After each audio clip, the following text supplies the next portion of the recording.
Hello, hello. Hold on, let me wipe my mouth. Okay. So today is today's Valentine's. And I don't celebrate Valentine's. I don't celebrate any holidays. I don't feel like I should be told what to celebrate and when. But today is Valentine's. So to those of you who celebrate Valentine's, I hope it's an amazing one for you. I hope that you have an amazing day. An amazing day. Really quick. My name is Emmy from Emmy Evolving. If this is your first time joining me, thank you for finding me. If this is not your first time, thank you for coming back. So I'm doing a reading for Pisces, Sun, Moon, Rising, and Venus. Also for your cross watchers. Also for those of us who find ourselves on this channel without any Piscean anything. You're probably an empath. You're probably needing messages from your soul. Okay? So today's messages have to do with this right here. Time to fight for it until it happens. Time to really, really put some effort behind the feelings, behind the thoughts. And I was having a conversation with Michaela this morning. I did not realize it was Valentine's. He was just like saying all kind of different things about this very thing, this very topic of fighting for it, not just consistently considering how much you want something and how badly you want it. Now is the time to put some action behind it. Now, I don't know what it is that you want. I don't know if you're cross watching and you're wondering if someone is reciprocating this feeling of wanting you. We're going to find out. Let me just get some cards ready already. Let's find out. That's the best way to do it. Very best way to do it. All right. Okay, Michael says don't pull from the stack, just pull cards off the top. So the first card, cloak, concealment. You or someone else is still trying to hide exactly the gravity of this.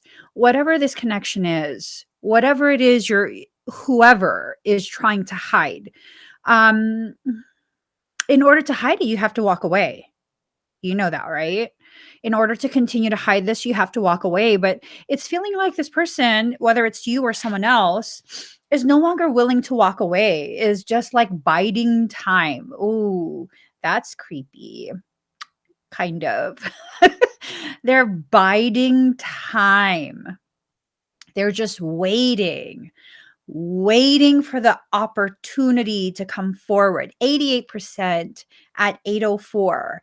88804. That is the highest degree of reunification of all your parts, reunification of the parts of you that are contained in someone else. Oh Lord, we're going full Piscean romantic today, are we? So so I fully believe that before we come into this life, we make agreements with certain souls.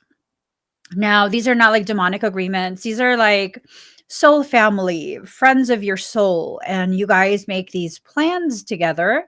And you're like, okay, so around this period of my life, it's not an exact date. It's just a period. This portion of my life, I want to learn about this, this, and this. Can you hold this package for me? And then obviously the friend, the soul friend, soul family will be like, of course, boo cakes. I'll hold that for you. I'll hold that for you. You got to find me though. Okay. So around this time, our paths will cross. I'll have this package. And then when you show me that you're ready, you give me the secret handshake, then I'll be able to give it to you. I'll know that you want me to give it to you at that point. So I'm wondering if the fighting for it is a secret handshake. Oh, Lord.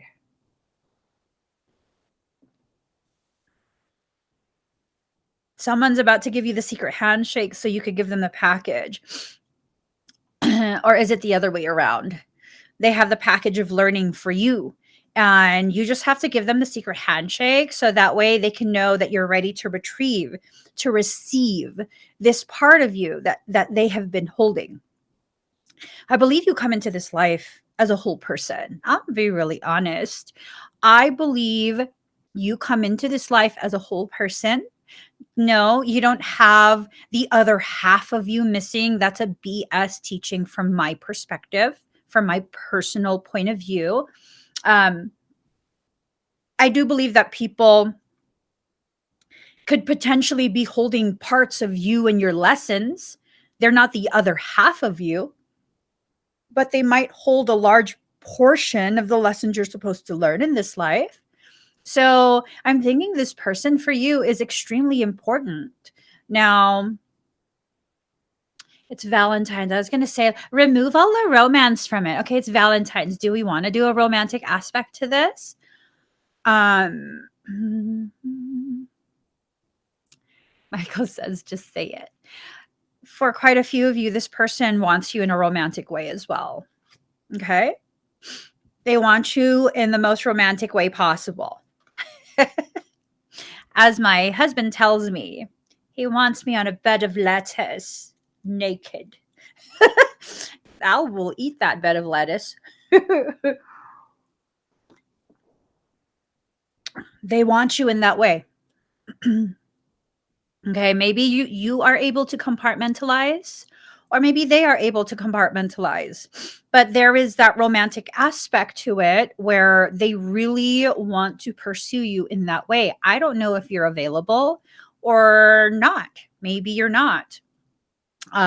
Beyond not being available because you're in a relationship, maybe you're not available because you're at a point right now where it's very, very difficult for you to connect with other people. Oh, balance in reverse. So I'm wondering if the balance is in reverse because you're waiting for a counter balance. Okay. Is that what this person is going to do in your life? Serve as a counter balance. This is about to get real crunk real fast. Oh my gosh. They're drunk off your energy.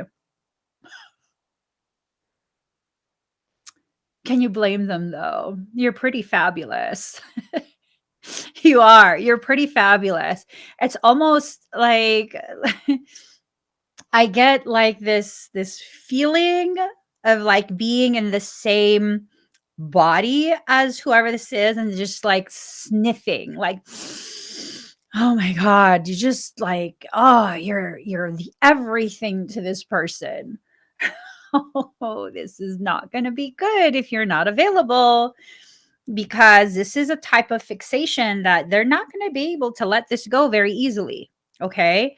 If this is something, if you're playing a game with someone, be very, very careful of what you're doing. Okay.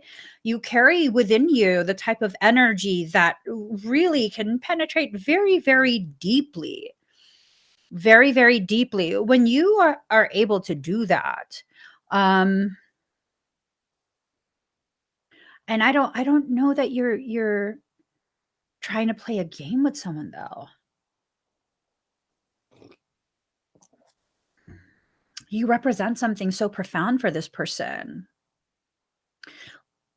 Like so ridiculously profound. I has this been going on for a while? That's the feeling that I get. This has been going on for a while and now it's just they cannot stop. You're the first thing they think about. You're the last thing they think about before they go to bed. Ooh, do you have videos of you online? Do you have like I mean, not like OnlyFans type of videos. I don't know what they do. I don't know what they do on OnlyFans, okay? I just hear people talking about it. I've never been on OnlyFans. Um, but it's kind of like like very intimate, like emotional, intellectual intimacy. Um, I don't know if there's footage of you being very, very vulnerable, or maybe it's public posts on your social media accounts, but they've witnessed you be vulnerable as they've been detached from you. And it has really gone deep, deep, deep into their core. Like it has shown them, showcased just how ridiculously beautiful, multifaceted you are. Oh my gosh. You are their fire opal.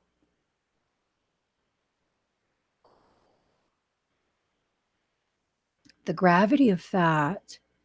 Did you know fire opal is much more rare and much more valuable than diamonds?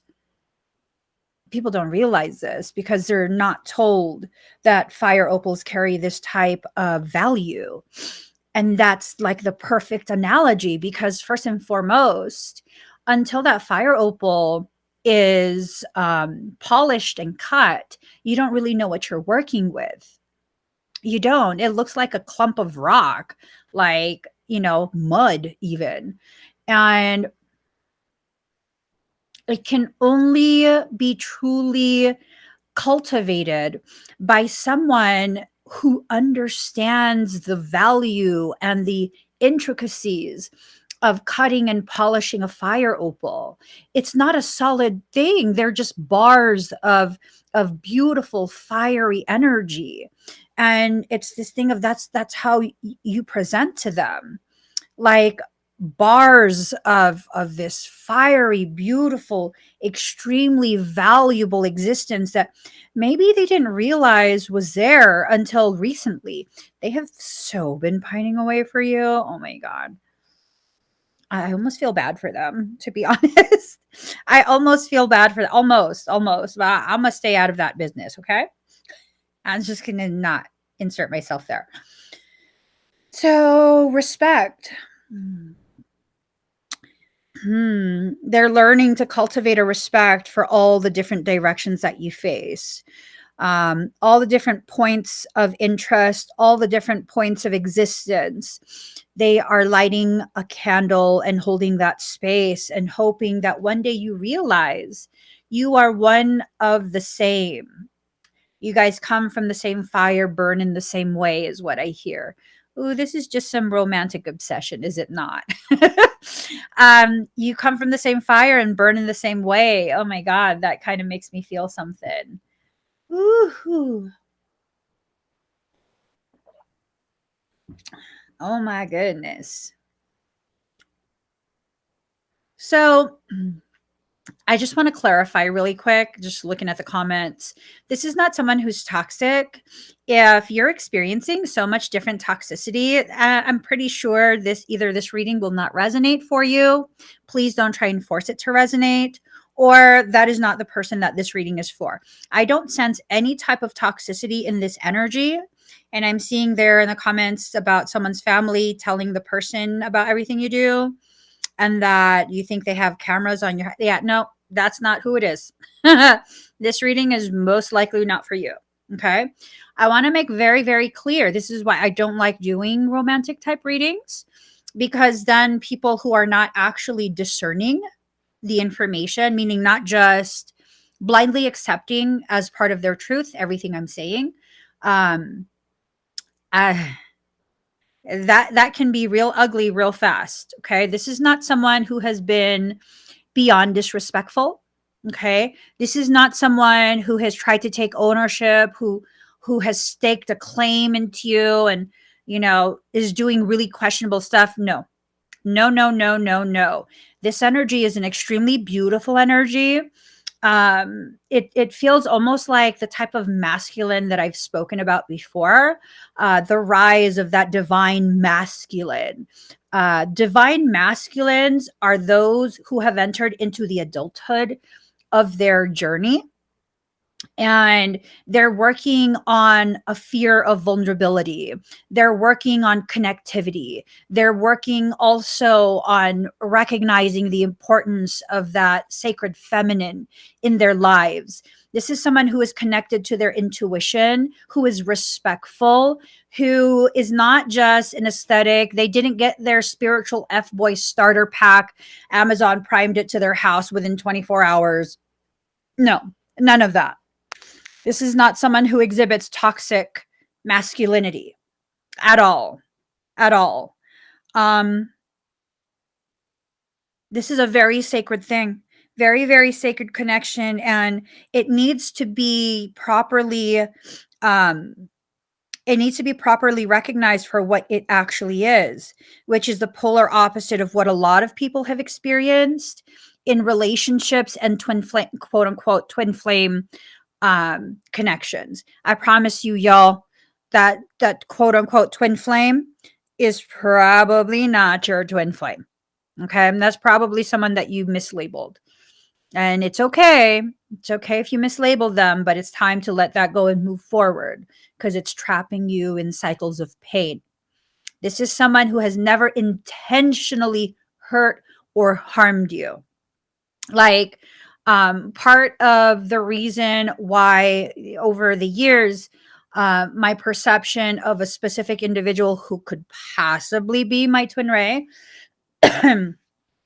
has been more and more accepted by me, because at first I was like, there's no way. I do not agree. And part of why they probably are. They probably are. If you were to come to me and tell me like them, right?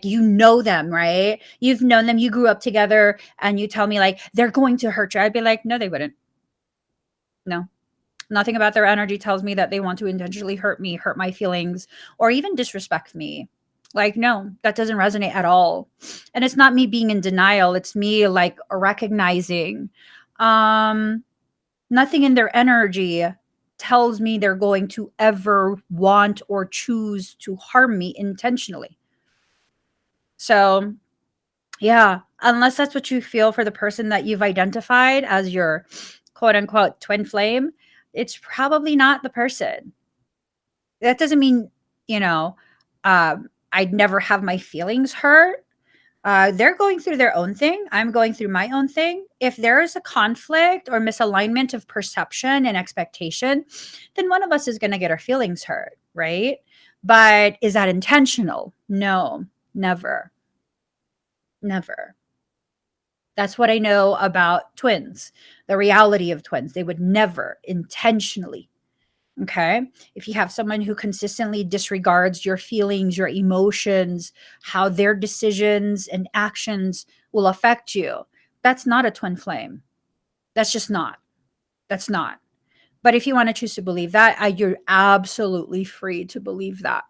I mean, you're free to believe it for the rest of your life, even after they've moved on and absolutely don't want anything to do with that connection. You're still free to believe that for as long as you want. Okay. But this person, it's, they're trying their best to remain within this respectful distance of you and your life. They don't know how they fit in. They want to see where they could possibly fit into your life. Like, it's almost a sense of they want this to be a long-term thing. Whatever way they can be a part of your life, that's the way they'll accept. Oh, that's kind of sad. That's kind of sad. Yeah, that's very sad. Just this longing to be a part of you and your journey. Um,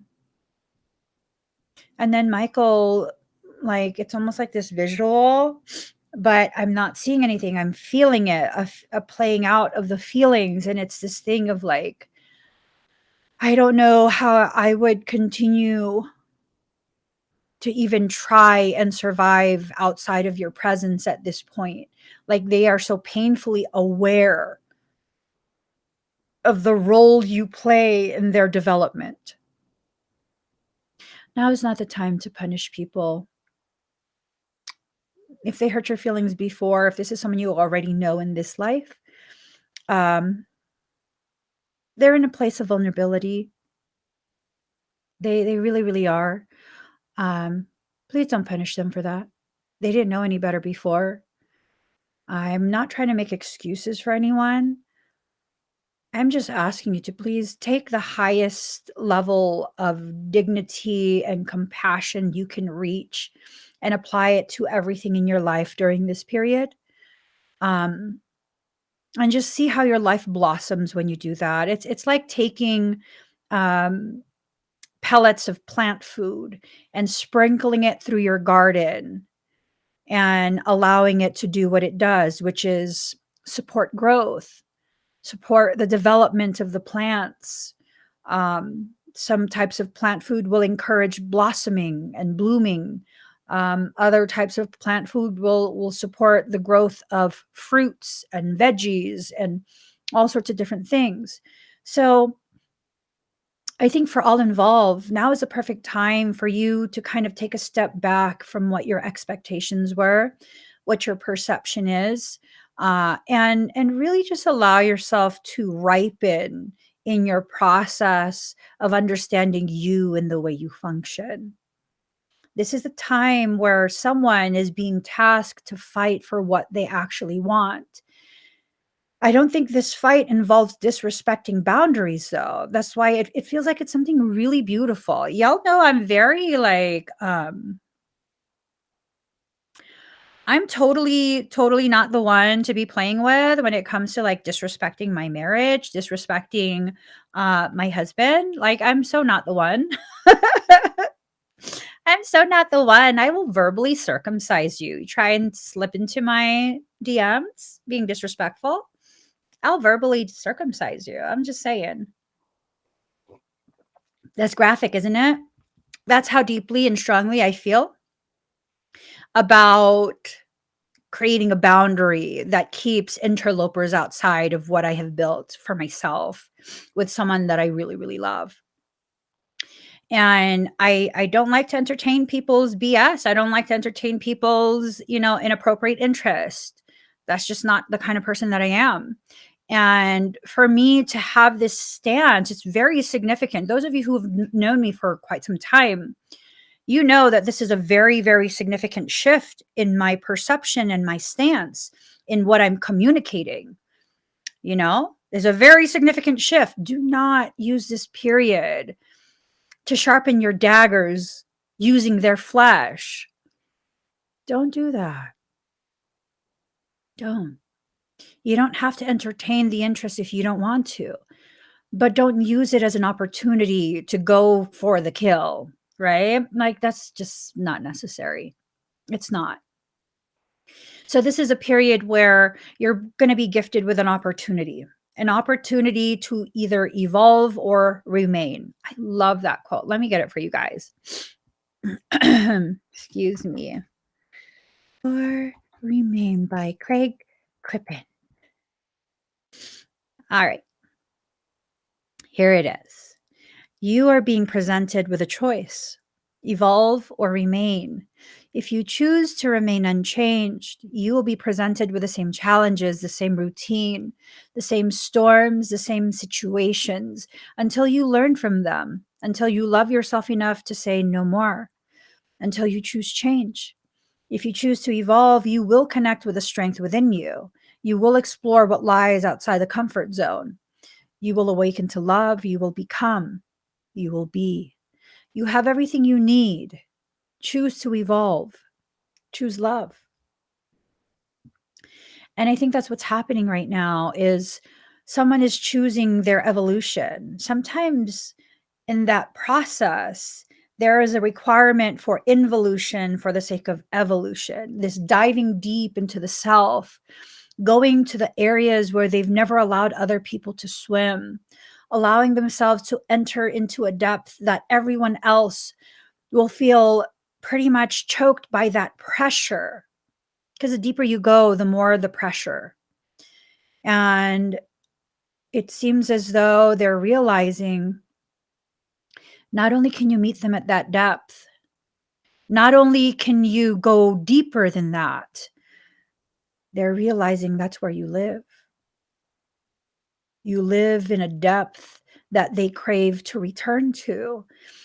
And there's a level of connectivity there that can't really be matched by anyone else, at least anyone that they've come across. Oh my gosh. Michael says, please believe they tried so hard to go past you, to get beyond simply the thoughts of you.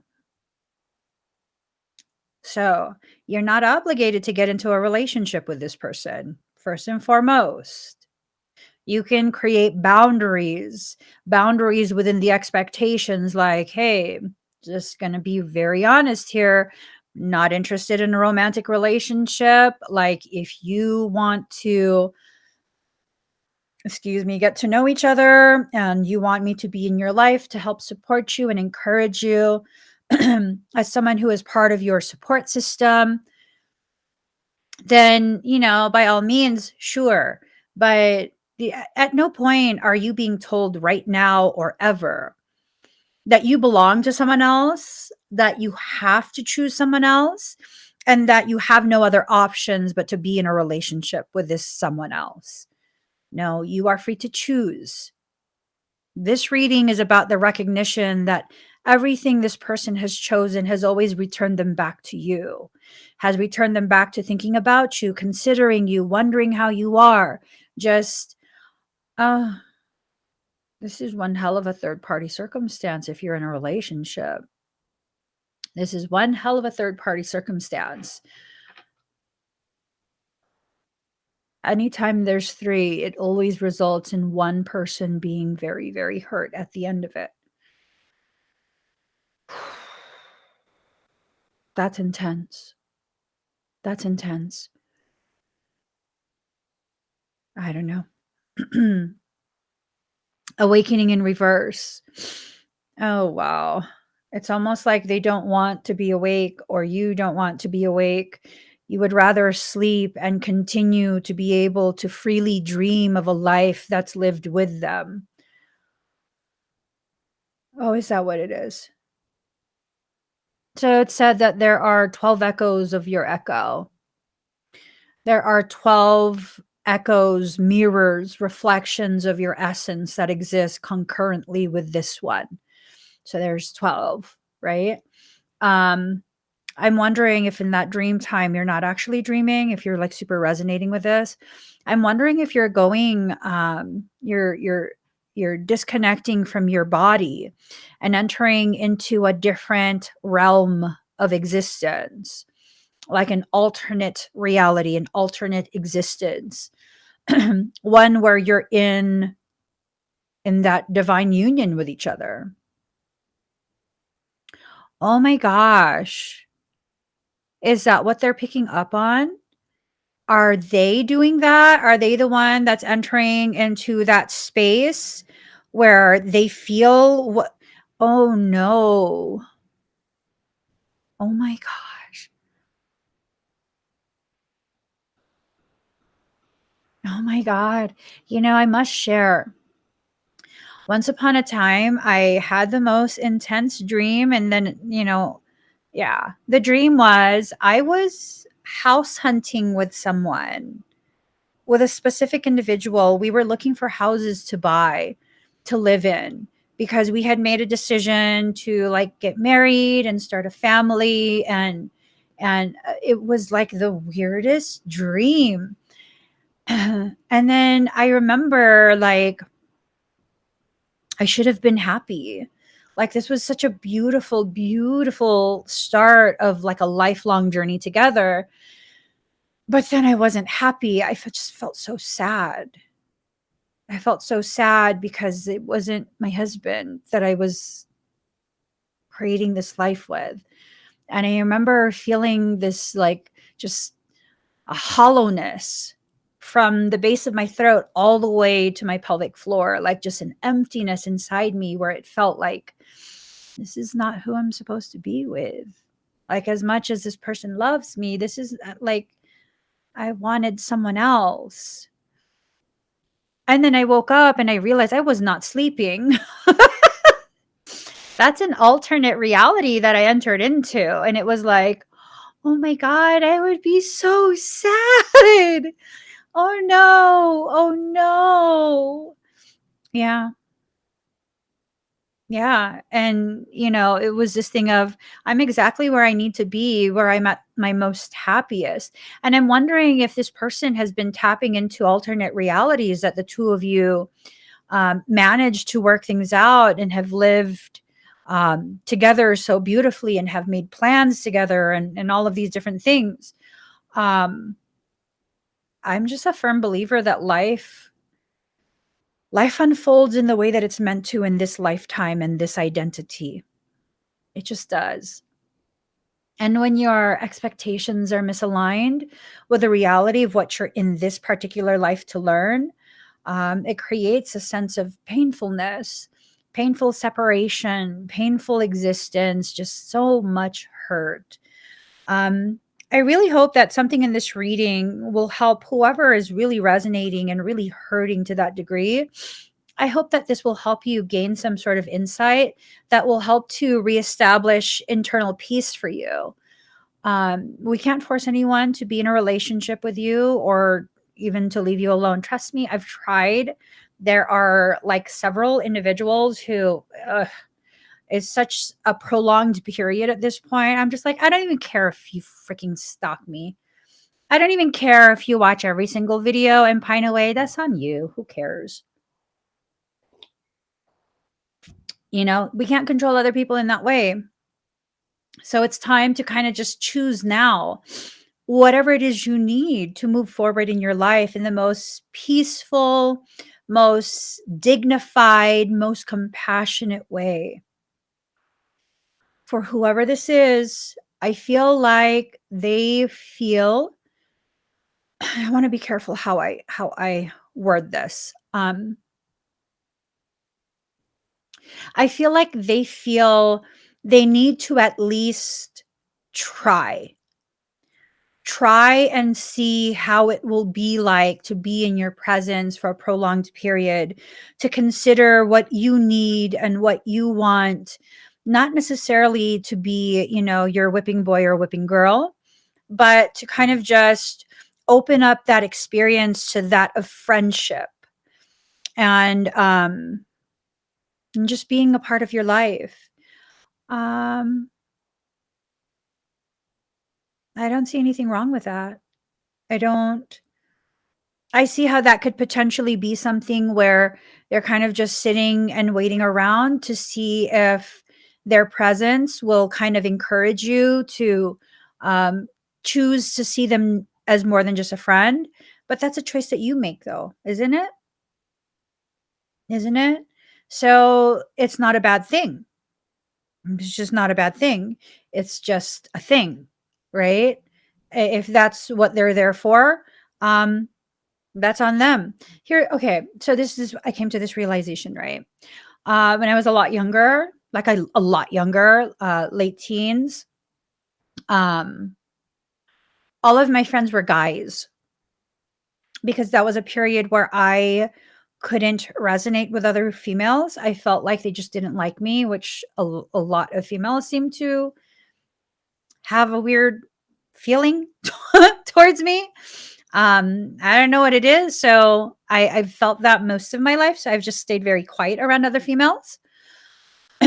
And during this period of my early adulthood, all of my friends were guys. And I just, they're friends, you know? Yeah, I'm not talking about friends with benefits. I'm just talking about like platonic friends. I have nothing but brothers. So um, I know how to connect with guys in a very platonic way. And just the other day, I was watching some video and it helped me realize something like they weren't seeing me in a platonic way. They weren't. And I was just oblivious to it. They weren't seeing me in a platonic way. They were, they're hoping so badly that if they stayed long enough and supported me long enough, that one day I would grow to realize that they were the one that I needed. And I distinctly remember this was right before I met my husband. My best friend at the time, like we were totally BFFs. um, like BFFs to the degree where because we worked security together. And I was the only female that was working security. So usually if I'm in the locker room changing into my uniform, the door is locked and none of the guys can come in. And with this guy, he's like literally my best friend. And so I wouldn't care if he was there, like, because he would pick me up for work. We'd drive to work together because we work the same shift. We would change in the locker room. I mean, I wasn't getting naked. We would change in the locker room, and then we would go to school together too. So we were literally together all the time. And I remember when I broke up with my boyfriend at that point, he did see me get really sad and stuff. And then one day we went to go eat a Red Robin, and he was like, "I'm in love with you." And I was like, "Shut up." He goes, "No, I am." And I was like, "Oh, I love you too, buddy." And then he was like, "No, like I'm serious." And I was like, "I'm serious too. You're such a good friend." And he's like, "No, like I love you." And I was like, "Stop trying to be funny. It's like awkward at this point." And then it was just one of those things where it's like, stop trying to make me laugh. Like, stop. It's just it's already like a really bad day for me, and just quit. And like, I literally thought he was joking. Oh my god, that's so sad, isn't it? And then he went and told um he went and told all of the all of our other coworkers, like, I straight told this girl that I'm in love with her, and she laughed at it. And they're all like, "Bro, you guys are supposed to be best friends. She's a savage." I was just like, just stop. This is just not funny no more. It's not funny. Just quit. And then he was like, "You guys watch this." And he goes, "I love you." And I was like, "Thank you." Thank you. Yeah. I mean,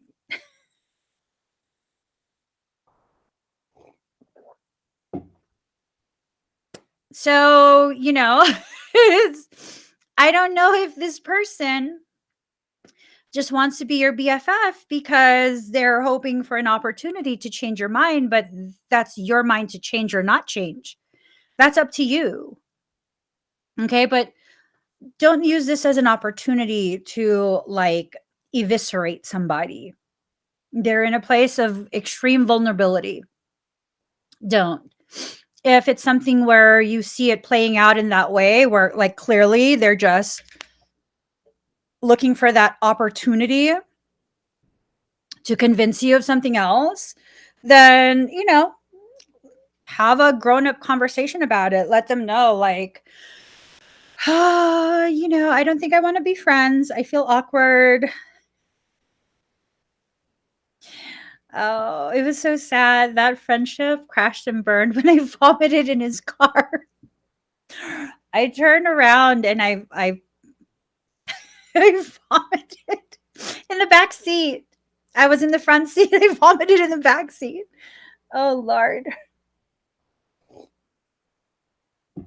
Oh Lord. Oh my god, it was just so bad. Which is cottage security. So it's almost like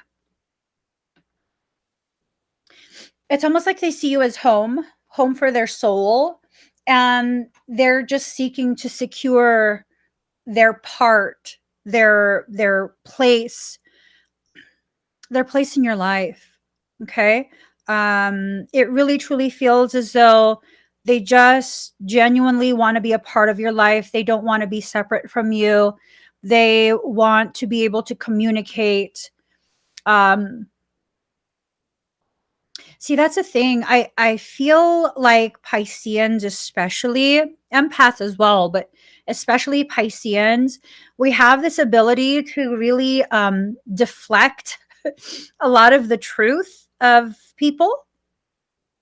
And we have the ability to really begin this process of not taking someone else's intentions personally. Uh, that sounds so stupid. It does. It sounds stupid. But what I'm trying to say is this. We have the ability, my ears stopped working, testing. I can't hear anything.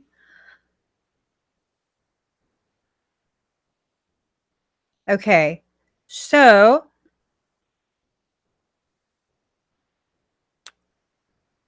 I don't know how loud I'm talking. I'm sorry. I don't know how loud I'm talking. I can't hear. Um, it's weird. Like it's almost like being in a wind tunnel. It's frequency. I'm hearing frequency. I don't have a problem with my auditory structures. It's a lot of frequency rushing.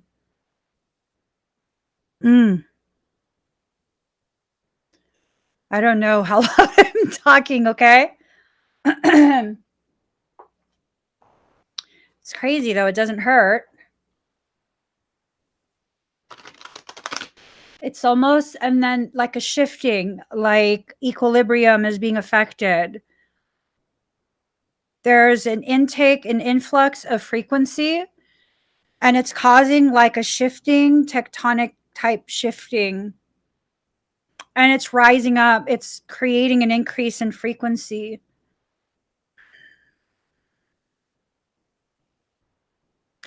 Wow.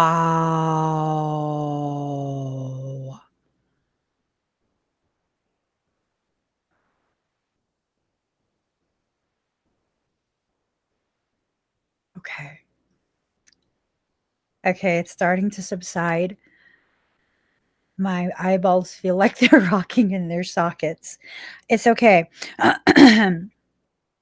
What I just got is this sense of like the frequency on this earth plane is being adjusted. It's being recalibrated right now as I speak. 100% at 8:43.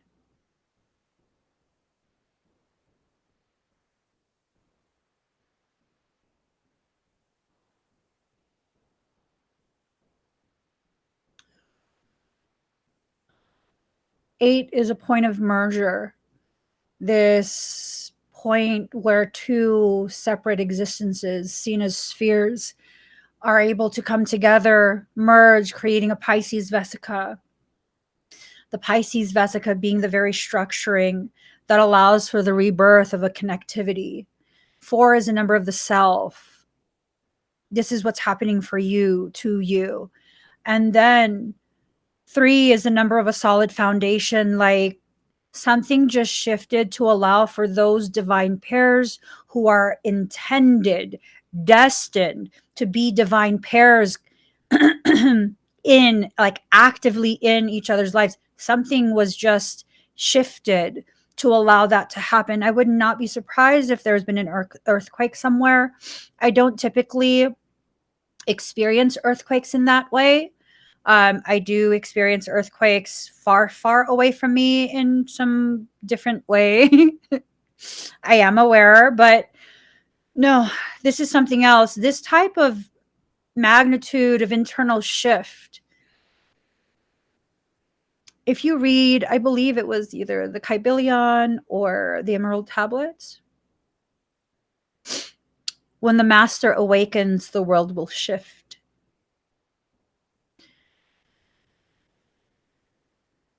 Those masters are waking up. People who have been sent here to master specific lessons on their own as well as with other people. They will be the trailblazers that will help other human beings see firsthand whether or not they're traveling in the proper direction. I feel nauseous. It's tremendous amounts of energy and the discrepancy between my visual, my auditory, my inner ear, my equilibrium. It's almost like I'm experiencing vertigo and now my third eye is draining. Oh my God. Emotional damage. Okay, let me just there. Okay, let's move forward. That was a nifty little experience. It's rushing again. It's rushing again, Ocean Lover. She writes that sound again. Yeah, no, it's rushing. Energy is rushing. Ah,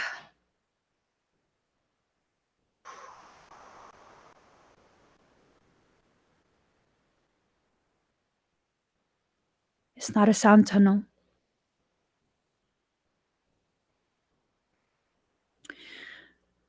I know exactly what it is.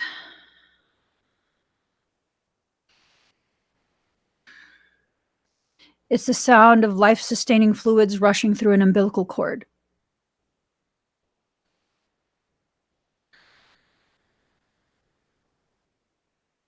That's what it is.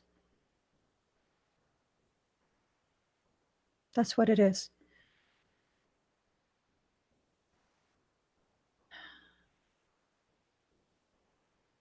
Oh, God. 15 reports of earthquakes according to the USGS, highest 4.5 in Japan.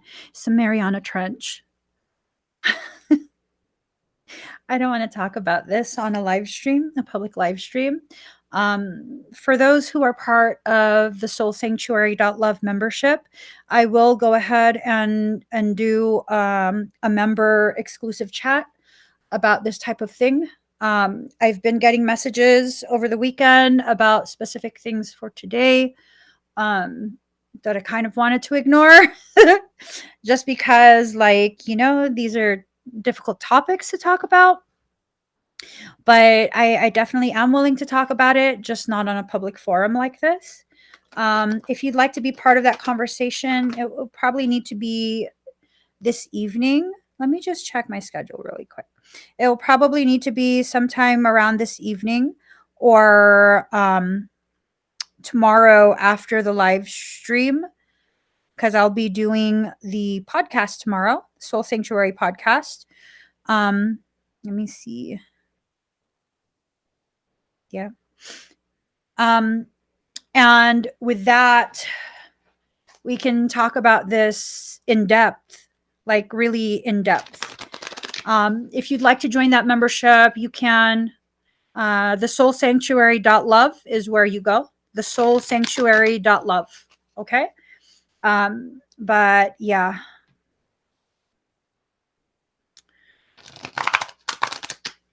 that's all I can say about it here on this live stream. Thank you, Maud.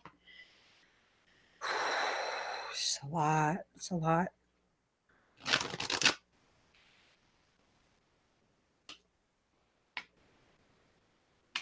They're pushing it through.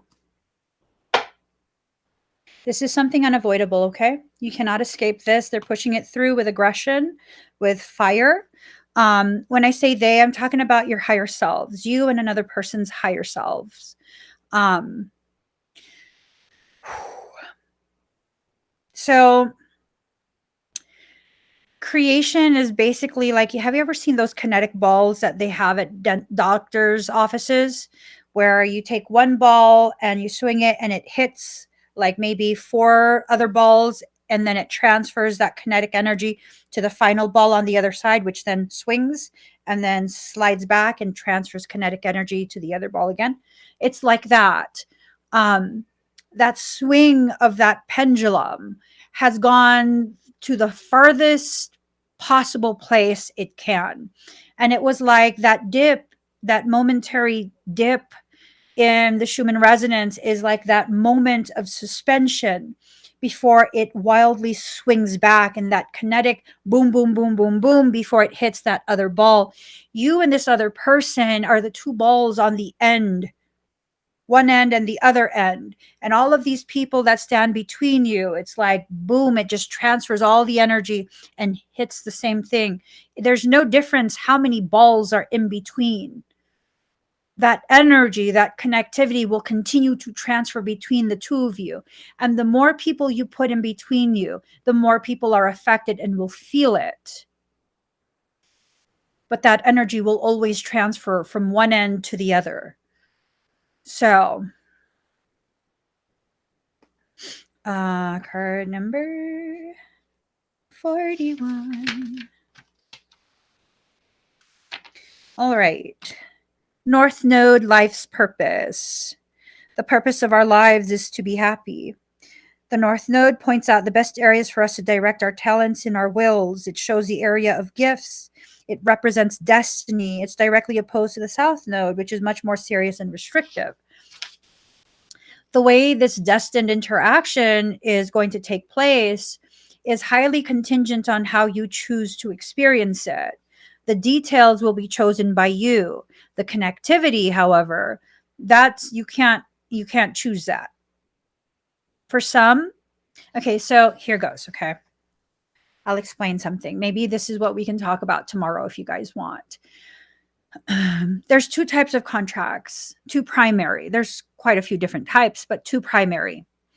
There is the Joe Schmo soul contract, where you guys agree to specific things and then you have the free will to choose to change your mind if you want and not be part of what you agreed to previously, right? And then there's a Paladorian contract. That's not renegotiable. That's not, you cannot alter that. You cannot add addendums. Like, I'm so good at finding loopholes for everything, right?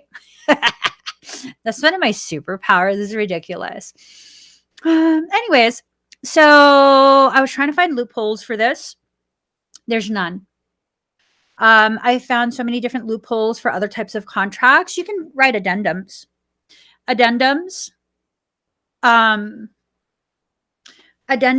will help you to modify some of the details, but Paladorian contracts, there's no modification. You can think of Paladorian contracts as like mortgage loans. You're not reneging that. Okay. You're just not, you have to sign a completely new contract. With home loan stuff, once it's established, that's it. It's established. And that's kind of what's going on right now. These contracts, these contractual agreements that we entered into before we entered into body, there's no addendums to this. Boo, they're making that go active. So when it presents itself in a reading, the North Node, you can be assured destiny has a place in your situation. This is destined. Through many life lessons, you're about to arrive at a place for your highest good. Your life is expanding and opportunities pour in swiftly, catching you quite by surprise. This card also represents past life memories and karmic connections. Lordy Lord. Oh my gosh. Things are going to get very intriguing very soon. This is a type of like connectivity that is just my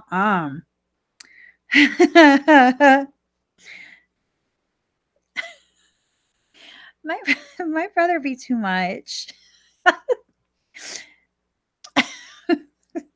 Sorry.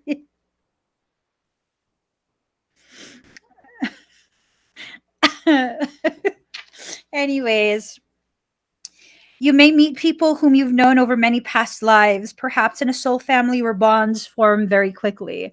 So, like I said, this is someone that already knows you. I'm curious, though, is this someone who knows you in this life, or is this someone who knows you from a previous life? Is this someone who has known you in this life only through dreams, only through heart song?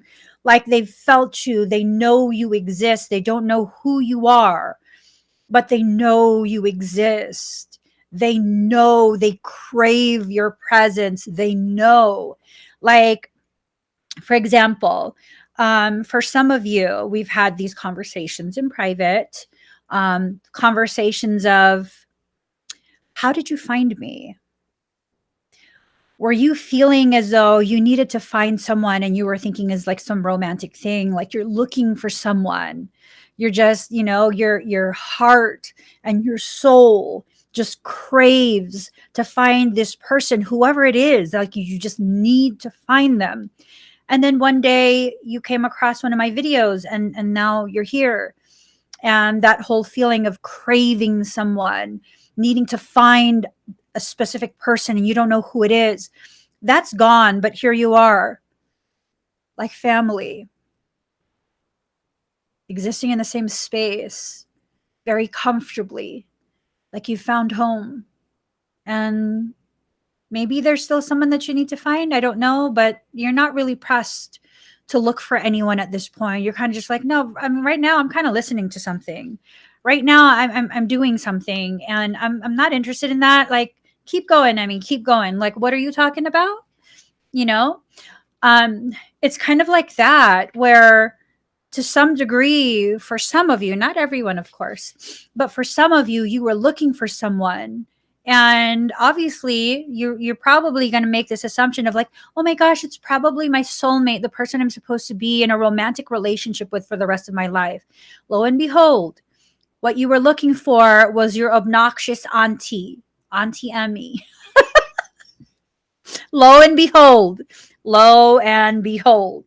So it's kind of like that, where I'm wondering if this person has been aware of your existence, but they've never seen your face. They've only become aware of someone outside of them existing, and that's what they're looking for. They're looking for you. They know your energy. Um, it might be something like that, where this is a continuation of, oh, it's my hair. I thought it was cat hair or something. Um, it might be a continuation of that. I don't know. I think you're going to find out, though. I'm pretty sure you're going to find out. You're taking on a larger view of your life, which not only emphasizes your talents, but aligns your talents with like minded souls. It's a fortuitous time to begin a privately owned business or other professional venture. Ooh, I'm just saying. All the cards are aligning. This is a perfect opportunity for you to create something so ridiculously profound, not just emotionally, but financially as well, you know? Okay, keep in mind the lunar nodes always bring shifts and changes. For instance, a relationship with someone who has destiny spelled all over him or her may suddenly walk into your life. If so, this relationship will start rapidly and be life altering. They're about to alter your life. I'm just saying. I'm just saying. Okay. The energy is now telling you that the schooling part is over for now. Lessons have been learned, and you're now to act on these lessons towards a greater destiny. They've learned. So if this is someone that you've already had interactions with, someone who's already been a part of your life, they've learned you's not the one to be playing these games with. You know, like this, I am assuming they were a part of your life, they didn't get their way, and so suddenly they're like, well, then I'm going to withhold myself so that you can see, you know, kind of like a way to punish you um for not doing what they wanted you to do. And you're like, F you, go, leave. I don't care. Who cares? And then they left, and now they're like, you know, tail between their legs, tail between their legs. Like, oh, they're so sorry. You know, they understand the gravity of you. The lesson is done. And it's not to say you need to get your way, it's to say that they had to learn the true gravity of you in their life. Hopefully, they've learned. Okay. Card number 13, Aries, I am. I'm guessing I'm just a natural warrior. They're fighting themselves on this. They're just fighting themselves. So, okay. Aries, y'all, please don't hate me, okay? Aries, please don't hate me, but sometimes, not all the time. Sometimes Aries can become a little bit um out of balance. And when that happens, Aries has a tendency to either fight other people or fight themselves. And if you have something else in your chart that will kind of temper the Aries need to fight with other people, you're going to fight yourself, because that Aries energy is like, like the ram that just like rams into things. It's just like you got to find something to ram into, because you need to use up that explosive energy. How about you just go for a run instead of ramming things, use up that energy in a way that's not like outwardly aggressive and destructive, or inwardly either. So this person is either fighting themselves, okay, that very fiery, short-tempered type of Aries energy. Either they're fighting themselves, or the second part of this message is that one of you in this dynamic type of connectivity, one of you is a trailblazer. And because you're refusing to feed into this need to fight themselves, you're teaching them how to exit out of those cycles and enter into a different space of like, let's move forward from it. Let's just move forward from that. We don't have to stay there anymore. And that's nice. That's always nice. So they make no effort to pretend to be something other than what they are. Yeah. People think I'm Aries. I'm not. I just embody a lot of that Aries energy. Okay, everyone needs to understand this. Arians tend to be genuine people who are not into playing games. They like matters to move fast. They're someone who must protect and defend. They want to accomplish things quickly and in a no-nonsense way. Competition is what Aries is all about. Many feel the need to compete with the other party doesn't even care to. So that's the thing. I'm wondering if you're in a relationship and this person is trying to find the best way to approach to win the competition that they are possibly creating in their mind between themselves and your current partner. I tell you, if that's the case, you're going to lose. I'm totally the kind of person, if the moment I become aware that you're trying to put me in a position to choose, I will choose whatever is the opposite of you. I don't even care what it is. Don't ever force me to choose, because I promise you it won't be you. And I'm wondering if that's the type of mindset you need to have approaching this, to kind of just completely eliminate that need for competition. I have not come across an Aries who is competitive with me thus far. Every Aries that I've come across and have really like, I've really allowed myself to kind of forge, at least some sort of deeper connectivity. They've been very, very loving, very, very supportive, very protective of me, like so much love for them. And I don't see any of that. And that's probably because of my energy immediately communicating, this is not a competition. Ever. Ever. No. No. We're either in this together or we're not in it at all. And I think we have to be very careful of what our energy communicates during this period, because if you're not aware of what your energy is telling other people, then you might not be aware of how it's affecting and creating the situations that you're struggling through. I know that sometimes my energy, without me intending to, just because I literally have so much love for people, sometimes people who have never felt that type of genuine, unconditional love, they'll misunderstand it as like, she's in love with me. I promise you, I'm not. I promise you, I'm not in love with you. I just have a love for people. I don't like to see people struggling or suffering. No, this is not an invitation for you to try and force your way into my life, you know? And that's something that I have to be aware of, because I think for the people who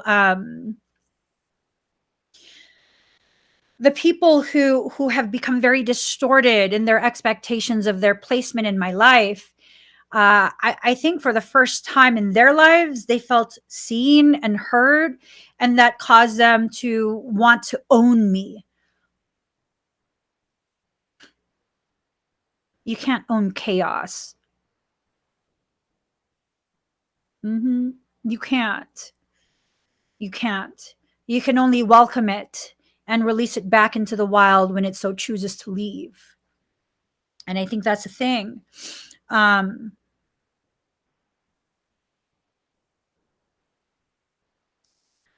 I think the thing is, it's time for you to begin recognizing you have the right to choose.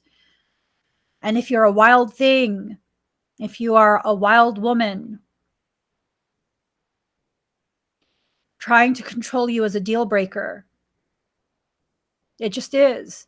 It's a deal breaker. And if they've broken the deal, there's no deal. It's time to leave. Yep.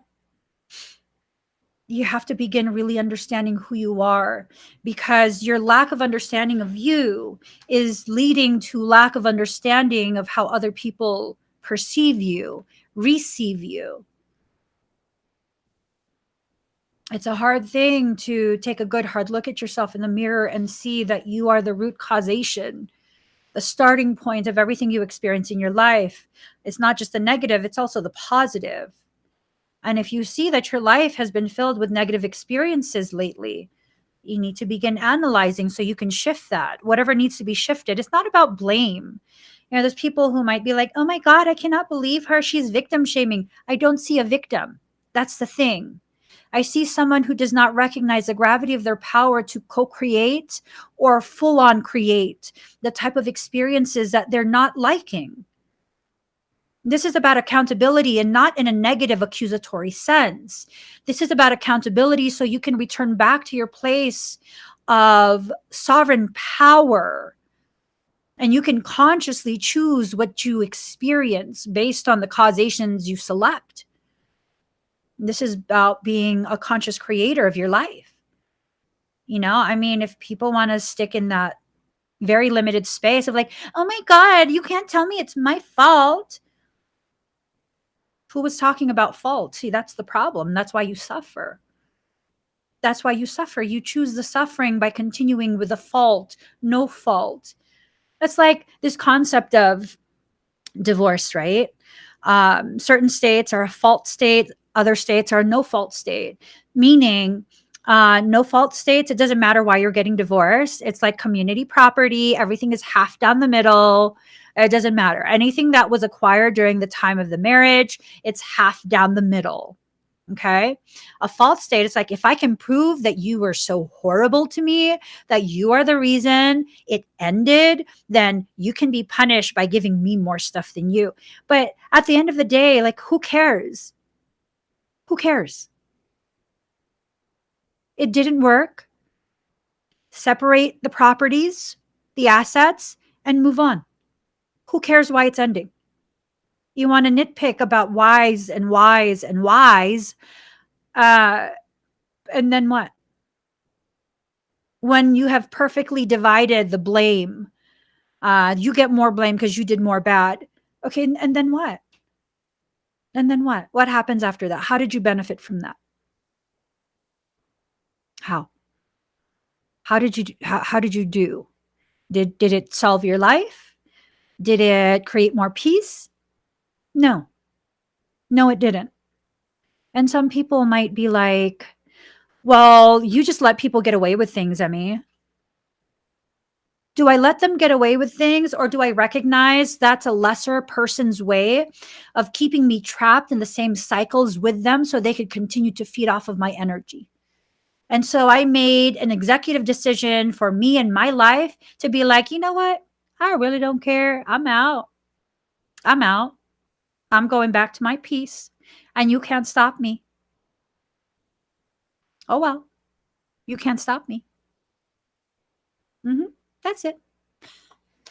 When you get caught up in that, and this is like an Aries thing, where unbalanced Aries thing, where it's a tit for tat, back and forth, back and forth, back and forth. And that's why it's so easy to drain you of your energy. I'm sorry if you didn't know that. It's very easy to drain an Aries of their energy when they become unbalanced, because all you have to do is keep triggering them, stay out of reach, keep triggering them. And Aries, I'm telling you this so that you can understand how people mess with you. Hmm. When we're looking at the psychology, if I want to become tactical with that, I would absolutely do that to an Aries. I would trigger you and hide behind a wall, ram the wall all you want. You're using up all your energy, you're injuring yourself, but at no point are you touching me. And then when you're done, when you are spent and you can't do it anymore, and now you can't defend yourself, that's when I come out from behind the wall with my spear. Hmm. That's like hunting 101, primitive hunting 101. Don't let people play that game with you. Instead, as they hide behind that wall of rocks in the canyon, take off running. They can't ever catch up. Are you taking off running because you're scared? Who cares if you're scared or not? Take off running because you don't need to be there. You know how that ends. You know how that ends. And I'm wondering if what I'm talking about right now is tying into what the other person experienced over the last few months, maybe last few years, where it's like ramming your head against the wall nonstop, and then finally realizing, I have been being gaslit and gaslit and gaslit. I'm done. And then they were done. And then it was done. And the learning was finished. And then came the time to return back to you, to have an opportunity to apply what was learned in the first place. When this card turns up, expect things to move fast, for there is no time to take it step by step. It will all be a mad jump. It may be a time of testing your will. So I'm wondering, it says, this card marks a period where you are forceful and headstrong. You can now forge a direction or path as you have the vision and energy to do so at this time. In love affairs, you may want to take the lead. Be advised to think beyond acting with aggression, especially in emotional dramas. In relationships, you or your partner will expect total freedom. However, avoid being quick tempered, because when this card turns up, there's a need for caution. That whole gaslighting thing. Okay. So I'm wondering if they're emotionally done with their situation and they're finishing up whatever little bits of unfinished business, like loose ends, are being tied. And then they're moving forward, possibly in your direction. At the very least, they're considering it. At the very, very least, they're considering it. And whatever is being considered, it's not being considered lightly. You carry a lot of gravity, like a lot of gravity with this person. Um, a lot of things, like when they consider it, you run through their mind first. You run through their mind, and they're like, um, almost like this checklist of like, what would you do if it was you in this situation? What would you think of them if you knew that they were making this decision? Like, would you be proud of them? Like all sorts of different things. Gosh, you carry so much gravity for this person. So, card number 36, 12th house, escape. The lunatic, the lover, and the poet are of imagination all compact. Excuse me. It's time to get on point. It's not a time to ignore or overlook what's there. Things may get fragmented. It's almost like a breaking apart. The 12th house of the zodiac is the most mesmerizing of all the houses. Mysticism, dreaming, drowning, vast seas, and surrendering are all themes that belong to this house of self undoing. So remember, like earlier in this reading, I was talking about how, the deeper they go within their truth, the more they realize the people in their life, they're not capable of going that deep. And then comes this secondary realization that really is the primary objective to learn, to realize this knowing that's developing about you, that not only can you go that deep, you can surpass that depth, and you already live there. You already live there. So, really quick, you guys, those who are here in the live video broadcast of this, with your permission, I would like to use all of our energy together, not commingle anyone's energy, but to create one big ass Hadouken for the individual that's trying to access energies right now. Just take a deep breath, breathe in very deep and very slow. My energy will always honor your sovereignty.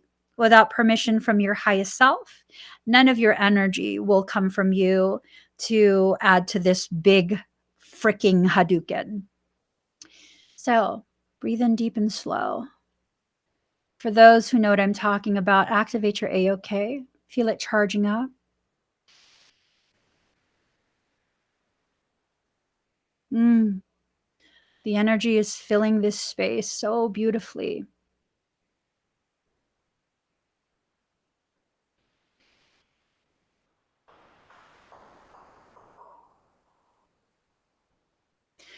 This space is very sacred.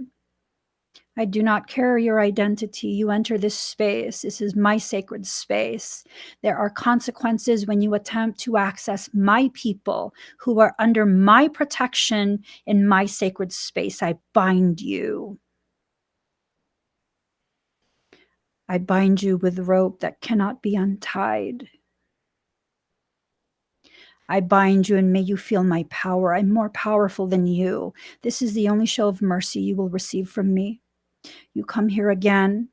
You will try to access my people. You will have a very severe consequence from me. May the bindings get tighter. May you feel it.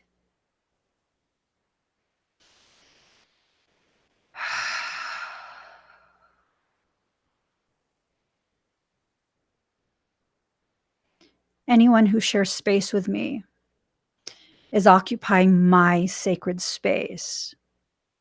I will only say this one time. Anyone who shares space with me will be protected with the same ferocity that I protect my children. And I will not hesitate. The time for me to be complacent is gone. I'm well within my sovereign right to do this. And no, I didn't have to make it publicly known. Consider this your only warning. I make it publicly known today, right now, right here, simply because I know quite a few of you are sensitive to energy. And I want you to be very, very aware and very, very clear the lengths that I would go to in your defense without you having to ask me. I absolutely would. This is me, not only stepping into my throne room, but sitting on my throne. The days of me apologizing for being different, the days of me feeling ashamed and wanting to hide the gravity of my power, those days are gone. Not only am I sitting in my throne, I'm also wearing my crown. This is not the place to test any of the stupid things you've learned on the internet. This is the place where you will get your ass handed back to you, wrapped in a satin purse, right along with your balls. This is the place where you understand the gravity of fuck around and find out. And yeah, Go ahead and see me as crazy. That's perfectly fine. If you need to see me as crazy to help you understand this is not the place to fuck with my people, by all means, see me as that. Because if you fuck around, you will find out. You absolutely will find out. So, going back to the reading.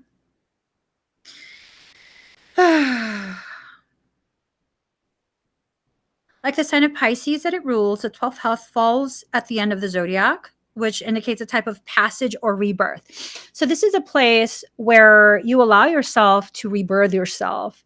This is a place where this person, whoever this is for you, might be serving as a midwife, or you're serving as their midwife.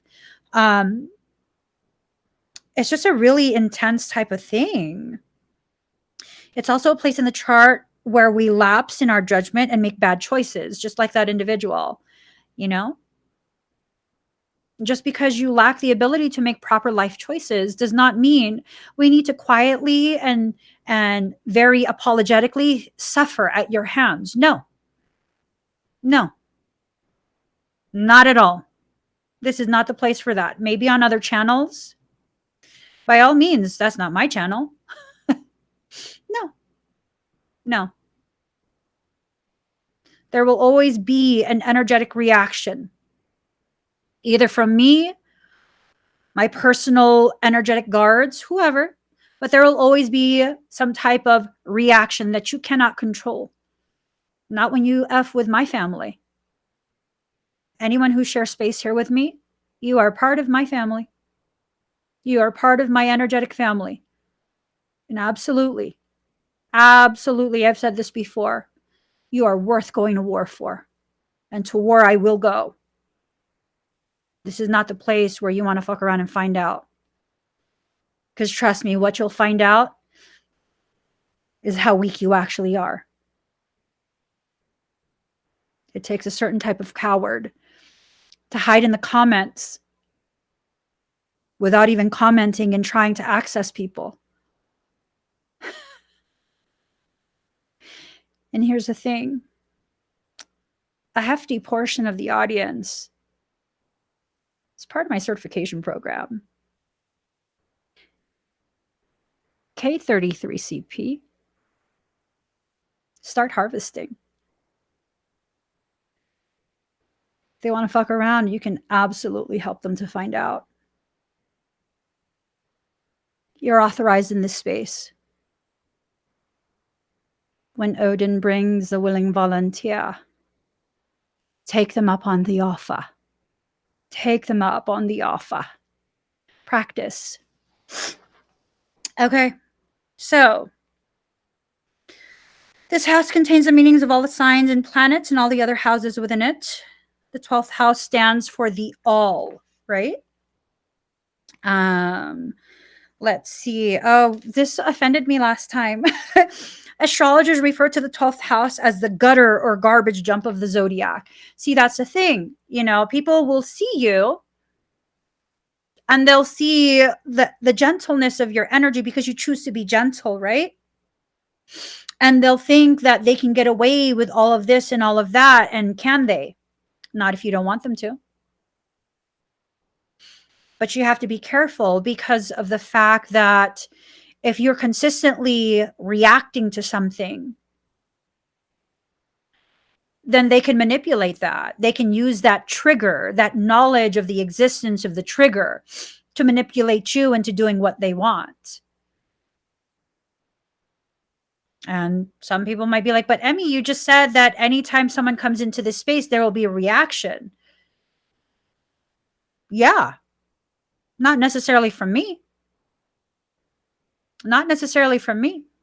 Might be from one of my energetic guards. I don't know. But I promise you, that's like anytime you go into the bank and you start waving a gun around, you think like, oh, they're just joking. No. Any acts of aggression will be met with aggression. I'm not always going to talk about it. Why?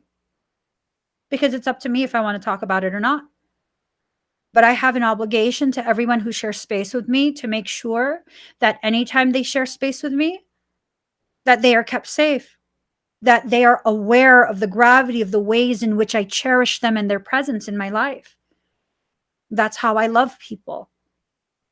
By letting you know, I got you. I legit got you. It's not a word, it's not a phrase, it's not some sort of sentiment. It's a reality, it's a fact, it's an action. When I say I've got you, I actually do. That's one thing. People who know me, they find this out real quick. If I got love for you like that, I promise you. In a time of war, you'll see me at the front line. I'm not going to be like, oh, yikes. No. When you come to look for me, to let me know things that are bad are happening, oh, you won't be able to find me because I'll already be at the front lines. Mm-hmm. Yep. And it's okay for the world to see that at this point. It's okay. I don't need to hide that part of me. That's one of the most beautiful, most honorable parts of me. I know I'm not the only person that's like that. I know many of you are also like that. Many of you have come to my defense in my absence without me ever having to ask. And it's only right that I also do the same as publicly as you do. It's only right. It's only right to allow this place to be a place of internal as well as external reflection, reflectivity, resonance. I tell y'all, I'm in real life, I'm a pretty docile person until you mess with my husband or my child, at which point you never see that coming. You'll never see that coming. You just won't. That's okay though. I don't need to advertise that. But you gonna learn. Absolutely. You gonna learn.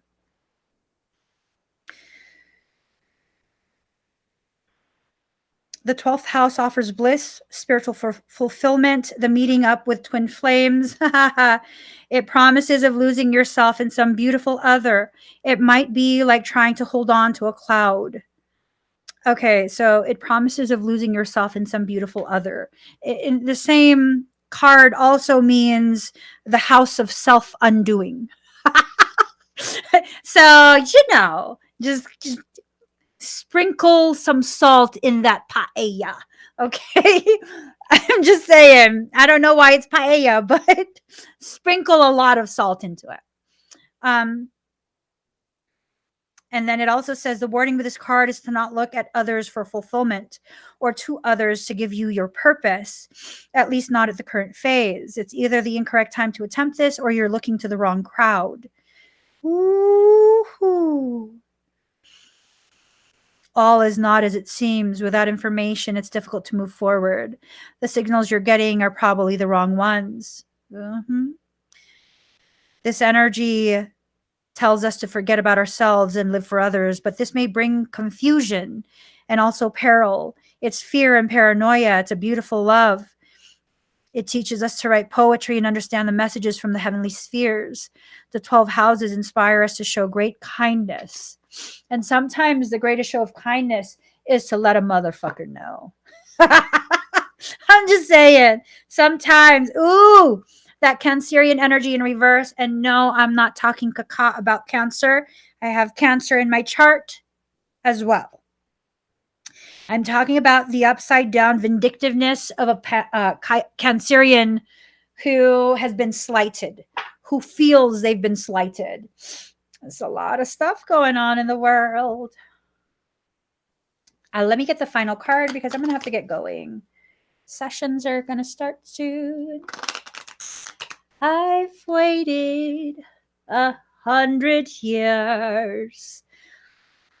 I'll wait a million more for you. Nothing prepared me for the privilege of being yours would do. All right. Let's get one Kali card. It's my new jam. I love this deck. Da da da da da da da da da da da.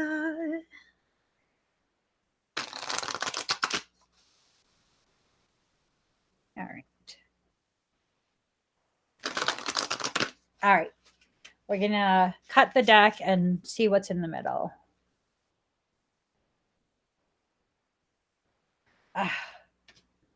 Ooh. I like it. I like it. Okay. She came in on a wrecking ball. I never swung so hard at love. All you did was wreck me. But you wrecked me.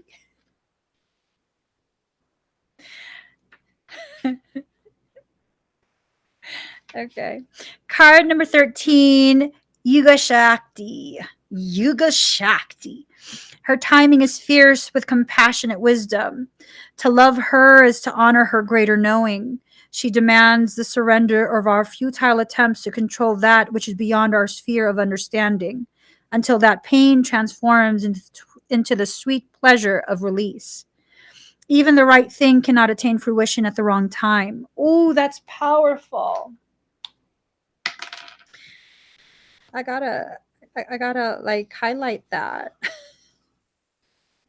Ooh, Alana, girlfriend.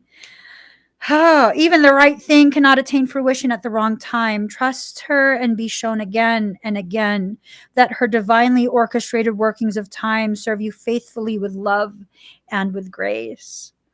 Kali's outstretched tongue and open mouth signify her fierce form as a devouring divine warrior goddess. Time emerges from Kali and ends with her. To birth the new, she devours the old. Persistence for clinging to what has been, the attachment to our past pain, and fear of an unknown future are no match for her genius and unwavering will to create and clear a way to provide the best conditions for the next chapter to unfold. There are cosmic cycles within which the personal cycles in our lives must align. There are karmic timeframes that govern soul contracts and relationships, the timing of life circumstances and changes of fortune, and the opening up of pathways for us. Using our free will, we can enhance the flow of healing and do all we can do to ready ourselves to step forward at the appropriate moment. Yet it is a divine mother in her infinite wisdom and regenerative power that knows and enacts a perfect transition at the best time. She orchestrates the shifting of individual and collective cycles to be in harmony with each other. So every being gains spiritual benefit through what unfolds.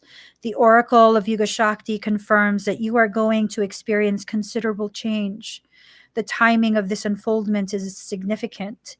There are many factors at play. You will sense when the correct moment is upon you. This is about not rushing things. This is about allowing yourself to really begin to see and feel the divine dance that's occurring, dances,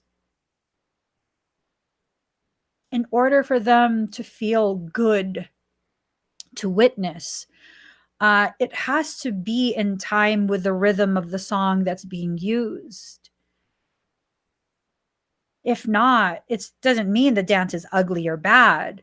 When you're off rhythm, off beat, it creates a type of tension, this increasing tension rooted in this expectation of a return back to the rhythm, the proper rhythm of things. And I think that's what's happening right now. This person is going dark. A lot of us, what we're taught, and part of my soul history is I've taught schools of mages. I've been so many different things through so many different lifetimes, to the degree that I've taught schools of mages, the most powerful ones. And one of the things that I remember very distinctly, even in childhood during this lifetime, it's the opposite of what we're told within spiritual communities. This logic of Darkness cannot drive out darkness. It takes the light to drive out darkness. No, the light will simply displace the darkness. It does not eradicate it. It doesn't. Like for like. What is the most efficient, most profound, most thorough way to eradicate a darkness? To introduce something even darker than that. It sounds wicked, but it's not. It's not. That sense of wickedness comes from a mind that is very limited in its experiences, has been very, very sheltered by societies, and therefore we forgot our truths. Truths that our ancestors once upon a time lived day in and day out. How do you conquer a darkness? By allowing something that much darker to consume it, to neutralize it. It must be neutralized. To consume something will eventually lead to the metabolizing of it, the tearing apart so that you can extract what is usable, what can help to nurture, foster. Darkness is not intrinsically bad. It's the field of intent that births the evil. What is your intention with your darkness? Someone is going through a very dark night of the soul. Everything they thought would be forever has just been ripped away. Not by another person, but by their own soul. Things have just ended. Person is devastated. They're devastated. I'm sure this is the same person all these readings are about, day in and day out, the same readings, day in and day out. Do you not feel the devastation? Day in and day out. I think one of the most powerful ways to counteract devastation is to instill a renewed hope, a hope that can eventually ripen into the sweetness of a knowing. Hope and faith are the infantile stages of our growth. Children don't know any better, so they hope, they have faith. But as you enter into that adulthood of your soul, adulthood of your consciousness within this lifetime, you'll begin to understand, you'll begin to know, everything I've been through, I've gotten through it. I know I'll be okay. It might take me some time. I might cry a lot of tears. I might even go through clinical depression. But at the end of it, I will be okay, and I will have learned so much about myself. And as I learn about myself, I'm better prepared to reach higher levels of my soul purpose. And I think what this is a coming together between you and another person, so that you can have more awareness of what your true purpose is in this life. That awareness will either come through their encouragement, or it'll happen through the adversity that you experience because of their presence, because of their proximity to you. Either way, at the end of this experience, you stand to learn and grow tremendous amounts of truths, powerful truths about yourself. It's time to take action. I think whoever this is, they're considering what action to take for their lives as well as for their proximity to you. What will they do?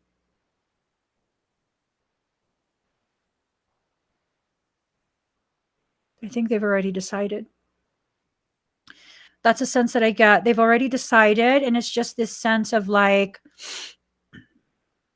how will they go about bringing this to fruition? You've been picked. Of all the different options they could have chosen, you're the only thing they've ever actually truly considered. That's what Michael says. Of all the different opportunities, they're only ever considered in relation to you. What does that mean? Well, it seems as though what they consider is based on how will How will it help them cope in your absence? Or how will it bring them closer to you? This person's fixated on you. They're fixated on you, and I don't think they're going to stop being fixated on you. Again, this is not a person full of toxicity. You probably have a lot of toxic people in your life. That's just the reality of things. Okay. When you are an empath, when you're very sensitive, your earlier life, childhood, tends to be the very thing that programs you to tolerate and encourage people to be very obtrusive, to be very demanding in their expectations of you. You're not that child anymore. You're just not. This will work out if you allow yourself to learn who you are, create boundaries, and enforce them. That's a requirement. If this person has to be in your life and you don't do that, where there's boundaries, there's specific types of expectation of respect, consideration, compassion, this is going to blow up in your face. It really, truly will. If you're in a relationship already, it's going to cause tremendous amounts of strife. If you can establish a concept of boundaries right now, before they approach, I don't think they've approached yet.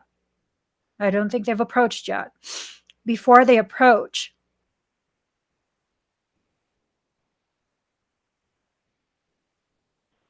I taste hemoglobin.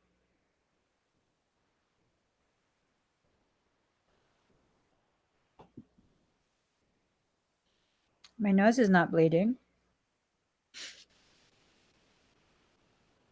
Anywho, if you can manage to establish a very healthy sense of boundaries, if you can enforce those boundaries and stick to that, this can be something ridiculously beautiful. This can be like a depth of connection, platonic connection, that can be honored. For some, you haven't met this person yet. This is based on previous life connectivity. For others, you already have some sort of history in this lifetime. Either you were, acquaintances at some point, or maybe you were in a full-on relationship. I don't know if it's a full-on relationship. I don't really feel that. But it's this sense of like, they've learned in such a painful manner what life feels like in your absence. They don't want to learn that lesson anymore. They want that lesson to be done. And so if you learn your boundaries and you enforce those boundaries, they're willing to stay within those boundaries in order to remain in proximity to you. If you're going to feel this person anyways, wouldn't you want to at least be able to be in a position where if something feels wrong, you can reach out and be like, hey, I felt you earlier. Is everything okay? You doing all right? Do you need to talk? I mean, do you need something? Versus no communication and like, I hope they're okay. Something seriously bad feels like it's happening. There's going to be another shift. It's incoming. The sound is starting again. The shift in equilibrium is being noticed.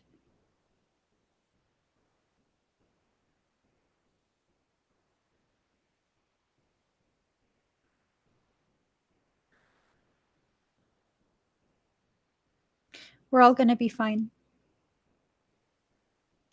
All the changes that need to take place will take place. There might be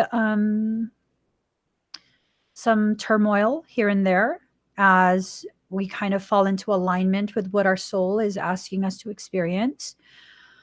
Try your best to minimize the amount of fear you have. It's not bad to feel afraid. Just don't allow your fear to cripple you. Really allow yourself to be fully present so that you can learn as efficiently as you possibly can. It's vibrating. The tectonic plates are about to shift again. What happens within her will eventually rise to her surface to be witnessed outside of her. As your internal world begins to shift, your external world will as well. And sometimes when you're ridiculously powerful, that type of resonance creates shifts in tectonic plates, literally. Literally. So, you know, if you're powerful enough to change, to shift the alignment of tectonic plates, I'm pretty sure you're powerful enough to be able to handle this situation. You'll get through it. This is not a person that's toxic. This is a person who's been through toxicity, who has been hurt by life, and is seeking to come home to be nurtured for a little bit. I don't feel like it's something that comes with a sense of obligation. So it doesn't feel like it's something you need to avoid. And granted, this is a general message, it's not for specific people. Okay.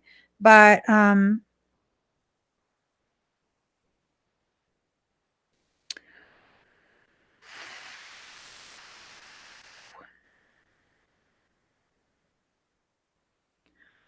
gosh.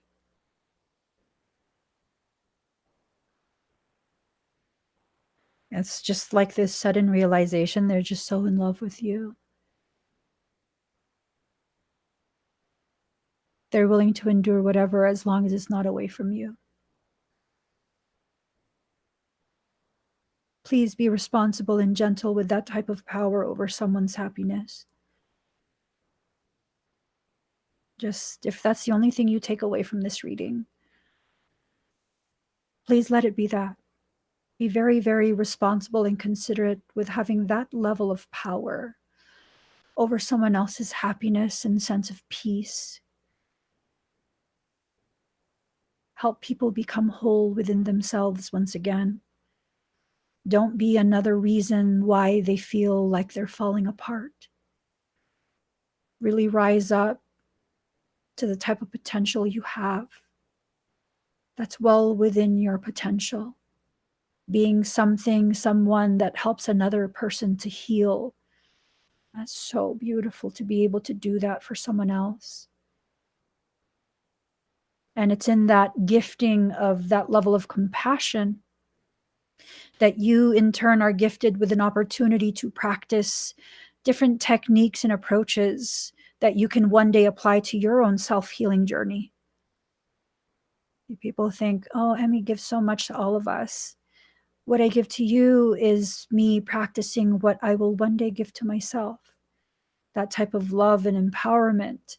One day, I'll find a place of comfort within myself where I can do that for myself. I'm not ashamed to say, I'm not quite there yet. That's okay. I'm not in a rush. I'm worth savoring and taking my time. That growth, I'm going to savor it. Thank you, Matthew. So I hope you guys have an amazing rest of your day. If you celebrate Valentine's Day, which is today, may your Valentine's Day go in the way that you would like it to go so that you feel as loved as you possibly can feel. For me personally, every day is Valentine's Day. I don't save my love and appreciation for specific days of the year. I give it away freely every day because every day as I give it away, I receive so much more back. Learn to live that way. So much more powerful than just one day out of the year where love is the focus. When people have supported you and loved you through your darkest times, cherish them every day of the year. So thank you guys so much. I hope you have an amazing rest of your day. If you're listening via podcast, please interact with the track, share it out, subscribe, review. I don't know, whatever you guys do with podcasts. If you are watching the video on YouTube, please give it a thumbs up. If you haven't already subscribed, please do subscribe. Turn on that notification bell. I am ready. If you're already subscribed, please make sure you're still subscribed, because YouTube is doing this thing, not just to my channel, but to any channel that provides any type of empowerment. They are systematically unsubscribing people. So make sure you're still subscribed. If you're not getting notifications, they probably removed you. I don't have the power to unsubscribe people, just so y'all know. I don't have that kind of authority on YouTube. So don't forget, check out my other website, thesoulsanctuary.love. If you feel you resonate with a lot of the different things that I have a knowing is part of my soul's purpose, please, if you have the ability, donate whatever you can, or gift whatever you can, contribute whatever you can. There's a button on the homepage. Thesoulsanctuary.love is the website. It's across the screen on YouTube. And if you can, your gift, your contribution goes towards me officially forming a nonprofit, so that I can continue forward right along with you guys and really begin forming the Soul Sanctuary. I would love to have a physical location. Y'all, it's time for us. It really, really is. And it's not something that we can hold back any longer. It's not something anyone outside of us can stop either. It just requires us to move together through it. So I'm going to get going. Bye, everyone.